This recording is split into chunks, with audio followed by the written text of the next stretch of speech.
Retired Marine Staff Sergeant and bomb technician Johnny Joey Jones, and Robert Strang, a former FBI agent and former co-chair of the New York State Anti-Terror Task Force. Thanks to both of you for being here.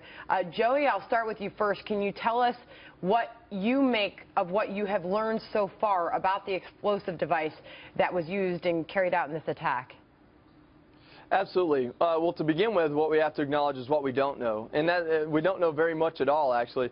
What we do know is that this is a bomb believed to have been a suicide bomb, perhaps carried by the individual who carried out the attack, and we know the body count, the amount of people that were injured or unfortunately killed or tragically killed. And in that, we will know, okay, there's probably shrapnel used because the blast itself probably wouldn't have a body count that high on, in other words, in that situation. So what we're looking at here is that the bad guys, or this individual, this monster, has chosen to use shrapnel and frag to hurt more people. Well, what that means is that if we do have metal detectors and security in place, he's not going to try to get inside of the arena because this bomb is metallic and it'll show a signature. So we kind of see a cause and effect of our force protection when we look at the fact that there was, in fact, shrapnel used. But let me bring Robert in on that, because we are getting some witness accounts that security was lax as they headed into this concert. What do you make so far of what you're hearing as far as the investigation is concerned and the tactics that were used? Right. Well, Sandra, I started with the FBI. I was actually a DEA agent for 10 years, and a lot of the way that we collect intelligence in DEA is the same way that you prevent something like this from happening. And that's working with informants. It's taking a look at social media. It's trying to stay one step ahead of any of these types of events. Because no matter how many perimeters we build, no matter what kind of security that we have, it's just going to take one individual to slip through. The idea is to be able to get that intelligence, build those cases before something tragic like this even happens. You mentioned social media. There was a red flag. Right. They did make an announcement on Twitter that this attack was going to play out at this concert venue. Was that missed? And there's something more that the government, along with private business, can be doing? Well, they are doing more, and they're developing new technology to be able to trap those situations. And they may have been working on that already. There's so much out there that they really stay focused on people that are targets, people that associate with targets. You know, you could tweet something or put something out and has no relevance because you're not being looked at. They're not identifying you as a potential terrorist.